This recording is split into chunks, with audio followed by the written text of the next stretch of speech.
मित्र, राजा और भिक्षुक सब एक समान थे। पाठकों, अब कृपया उनका यश श्रवण करें। भक्तों के लिए उन्होंने अपना दिव्य गुण समूह पूर्णतः प्रयोग किया और सदैव उनकी सहायता के लिए तत्पर रहे।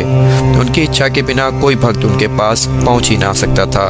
यदि उनके शुभ कर्म उदित नहीं हुए हैं तो उन्हें बाबा की स्मृति भी कभी नहीं आई और ना ही उनकी लीलाएं उनके कानों तक पहुंच सकी। तब फिर बाबा के दर्शनों का विचार भी उन्हें कैसे आ सकता था।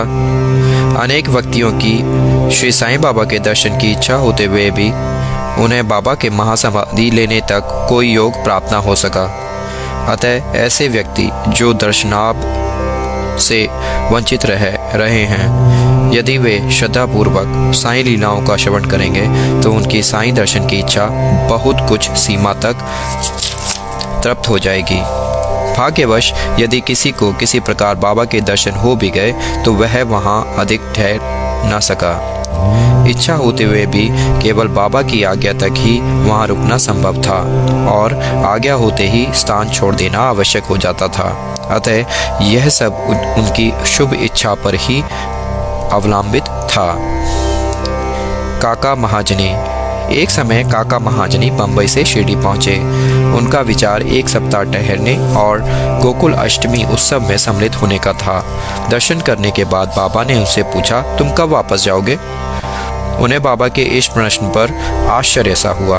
उत्तर देना तो आवश्यक ही था, इसलिए उन्होंने कहा, जब बाबा आज्ञा दें। बाबा ने अगले दिन जाने को कहा।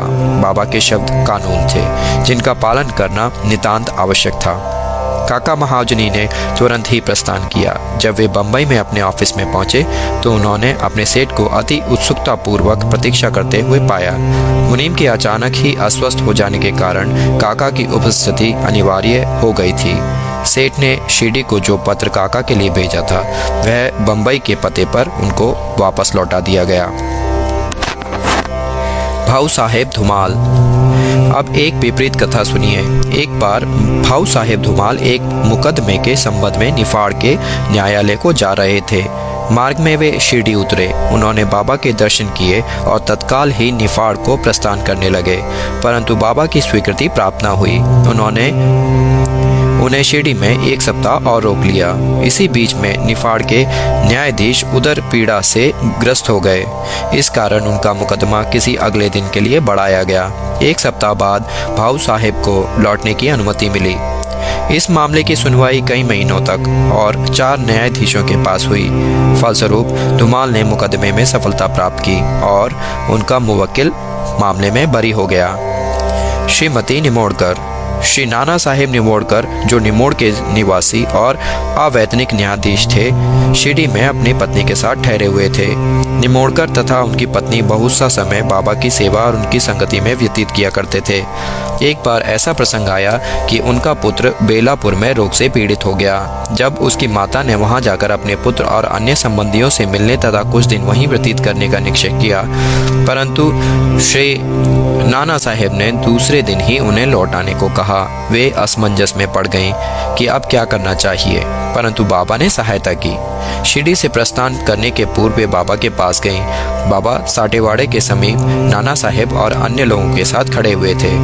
उन्होंने जाकर चरण वंदना की और प्रस्थान करने की अनुमति मांगी।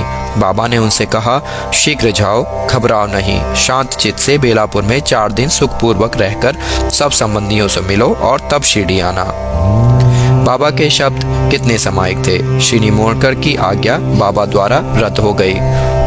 नासिक के मूले शास्त्री ज्योतिषी। नासिक के एक कर्मनिष्ठ अग्निहोत्र ब्राह्मण थे जिनका नाम मूले शास्त्री था। इन्होंने